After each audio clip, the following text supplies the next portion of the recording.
Di samping banyak berita para teman-teman media yang sudah buat video preview tentang launching produk smartphone flagship terbaru dari Samsung, dimulai dari Samsung Galaxy S20, S20 Plus, S20 Ultra, dan Samsung Galaxy Z Flip. Dan lagi-lagi di sini saya sendiri masih review smartphone Samsung Galaxy A8 Plus produk tahun 2018. Hanya menyampaikan bahwa HP ini sekarang harganya udah turun hingga 2 jutaan saja. Berharap bisa seperti teman-teman yang lain bisa review HP-HP berkelas. Kok malah curhat? Selamat datang kembali di channel Second Hand. Saya Aris. Masih layakkah Samsung Galaxy A8 Plus ini jika dipakai di tahun 2020? Mari kita cari tahu.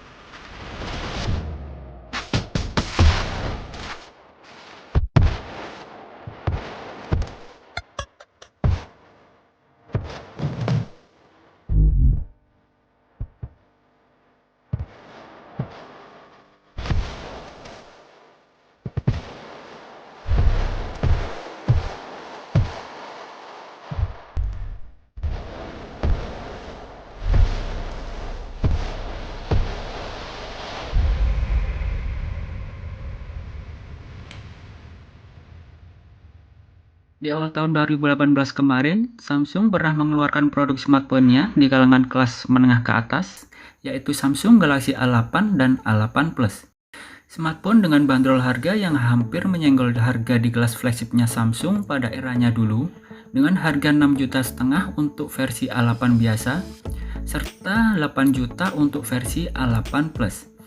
Dan kebetulan dalam video ini saya akan mereview kembali dari Samsung Galaxy A8 Plus selama saya pakai dalam kurun waktu 3 minggu terakhir ini, sekaligus menjawab pertanyaan teman-teman yang mengajukan pertanyaan tentang HP ini. Dikarenakan HP ini pernah saya buat video previewnya. Untuk itu, pantengin terus videonya. Dan untuk yang baru gabung pada channel ini, ojo lali subscribe ya rek, agar channel ini bisa berkembang terus ke depannya. Terima kasih ya bos. Kelebihan yang masih terasa terdapat pada HP di urutan kelas menengah ke atas ini masih terlihat dari kualitas desainnya.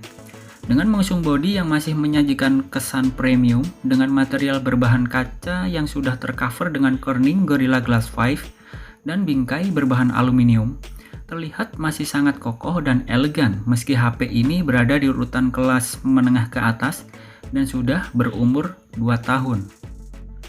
Desain layar yang sudah berbasis Infinity Display dengan luas 6 inci, resolusi layar Full HD+, rasio 18,5:9, dan berpanel Super AMOLED. Untuk pengguna yang suka dengan multimedia seperti saya, visual yang didapat saat pengoperasian masih sangat nyaman aja karena ukuran display yang cukup luas dan sudah berpanel ketajaman Super AMOLED. Layar juga sudah terproteksi dengan Corning Gorilla Glass 4. Yang dapat meminimalkan terjadinya ancaman retak atau goresan saat terjadi kecerobohan penggunanya. HP ini juga sudah membawa sertifikat IP68 anti air dan debu yang tidak ditemukan pada produk generasi Family A series saat ini. Untuk fitur-fitur yang lain seperti contoh LED notifikasi, Always On Display, Dolby Atmos, Smart View, Bixby Vision, fitur NFC juga ready. Untuk sistem keamanan biometriknya, HP ini juga sudah membawa fitur Face Unlock dan juga fingerprint yang terletak pas di bawah kamera belakang. Meski tidak sama dengan fitur pada era saat ini yang kebanyakan fingerprintnya sudah ada di dalam layar, namun saat pengoperasiannya, fitur fingerprint maupun Face Unlock pada HP ini pun juga masih sangat responsif saat digunakan. HP ini menyediakan triple slot card, yaitu menyediakan 2 slot SIM card dan juga menyediakan slot untuk external memory yang bisa diekspansi hingga 256 GB. Dan ketika kita masuk pada spesifikasinya, HP ini membawa chipset Exynos 7885 Octa, GPU Mali G71 dengan dukungan RAM 6 GB, internal 64 GB. Operasi sistem Android-nya sudah One UI berbasis Android Nougat 7.1 yang bisa di-upgrade menjadi Pie 9.0 dan juga membawa kapasitas baterai 3500 mAh. Kalau bicara soal multitasking seperti contoh sosial media, browsing, nonton streaming video YouTube, ataupun main game standar, kinerja chipset dengan dukungan RAM yang cukup besar dijamin nggak bakal ngos-ngosan saat pengoperasiannya. Main game berat pun HP ini masih tetap mampu berjalan lumayan juga. Namun jangan berharap lebih untuk tingkat settingan grafik dan frame rate-nya. Seperti contoh main PUBG nih misalnya. Ini sekaligus menjawab pertanyaan teman-teman yang pernah ngajuin pertanyaan di kolom komentar tentang video A8 Plus yang pernah saya buat sebelumnya. Bang, settingan grafik dan frame rate-nya saat main PUBG apa bisa dapat rata kanan semua? Dan jawabannya tentu tidak bisa bosku. HP ini tidak lebih hanya bisa mendapatkan di settingan grafik HD dan high frame rate aja. Udah mentok di situ aja. Belum mampu mendapatkan kualitas grafik HDR maupun Ultra. Karena sebetulnya HP ini tidak ditargetkan buat user gaming.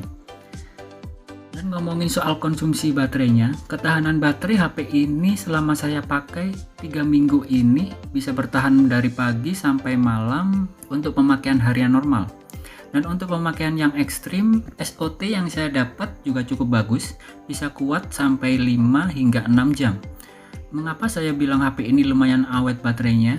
Dengan alasan logikanya, dilihat dari chipset yang dibawa HP ini tidak begitu wah. Resolusi display layar juga masih standar pakai Full HD+.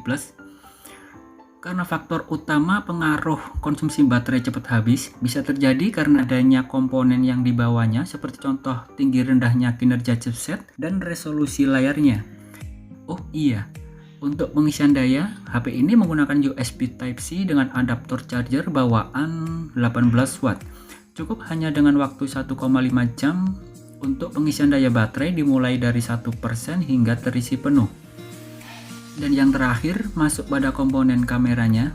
Pada saat awal launching, target penjualan utama pada HP ini ada pada segi kameranya, terutama kamera bagian depan. HP ini adalah smartphone generasi pertama dari Samsung yang merilis produk smartphone dengan membawa komponen dual kamera di bagian depan. Namun, apakah di tahun 2020 ini hasil kamera pada HP ini masih sanggup untuk melawan adik-adiknya yang ada pada era saat ini? Nih, saya kasih langsung sampelnya aja. Dan menurut saya untuk hasil foto dalam kondisi pencahayaan baik, hasilnya masih cukup bagus bos. Tidak begitu mengecewakan.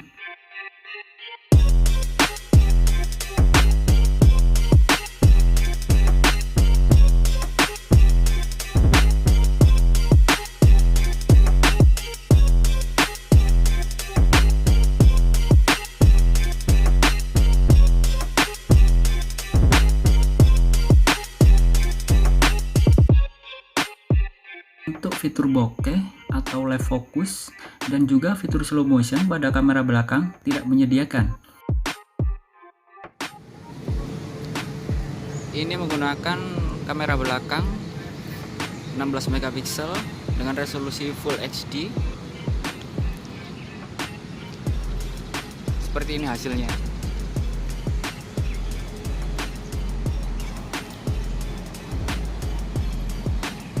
Stabilisasinya pakai VDIS ya bro.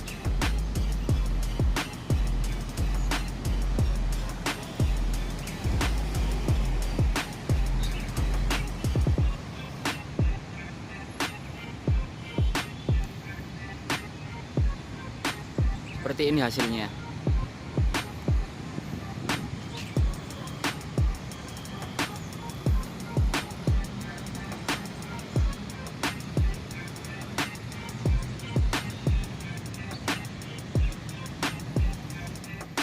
Untuk pengambilan gambar dalam kondisi minim cahaya, meski hasil bisa dikatakan mampu menangkap cahaya lebih banyak dari hasil lebih terang berkat aperture yang dibawanya lebih kecil yaitu f1.7.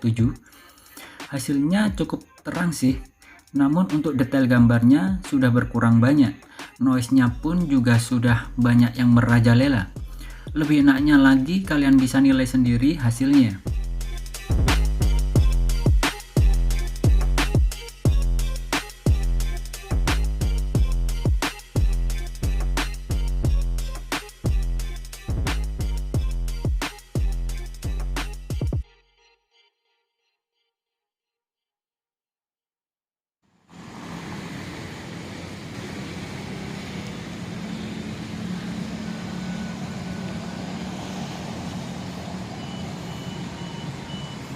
Ini saya pakai jalan cepat.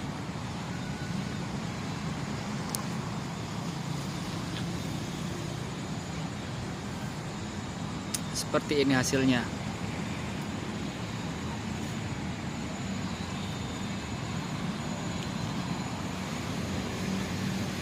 Ini posisi gelap banget. Ini menggunakan kamera depan Samsung Galaxy A8 Plus dengan resolusi Full HD. Seperti ini hasilnya.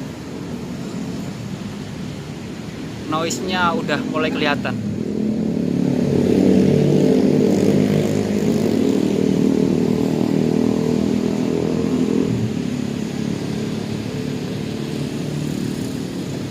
Kalian bisa nilai sendiri hasilnya seperti ini.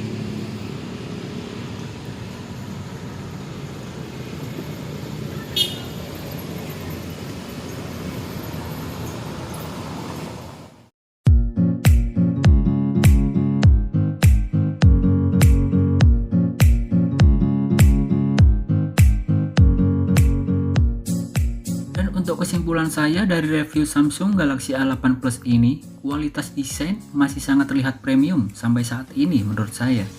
Kinerja mesin masih juga lumayan baik, baterai juga masih bisa diandalkan ketahanannya, kamera juga masih lumayan hasilnya jika dipakai di tahun 2020 ini. Tidak terlalu mengecewakan, terutama pada kamera selfie-nya. Buat main game berat juga oke, yang penting tidak ada tuntutan dengan kualitas grafik dan frame rate maksimal, itu aja udah beres. Jadi menurut saya HP ini bisa saya katakan masih layak-layak aja jika dipakai di tahun 2020 ini, asal tidak ada tuntutan dengan adanya kualitas desain terbaru dan banyaknya berbagai fitur-fitur pada komponen baru seperti produk smartphone era saat ini. Seperti contoh, banyak produk-produk smartphone di era saat ini yang sudah membawa komponen 4-5 kamera sekaligus dengan resolusi kamera yang gila-gilaan juga pada sekelas kompetitornya. Apalagi harganya juga banyak yang lebih murah. Dan begitu juga sebaliknya, HP ini tidak layak dipakai lagi jika kalian mempunyai tuntutan yang saya omongin tadi. Yang terpenting, carilah smartphone sesuai dengan kebutuhan kalian. Jangan karena ikut-ikutan aja kalian jadi salah pilih. Be smart buyer ya bos.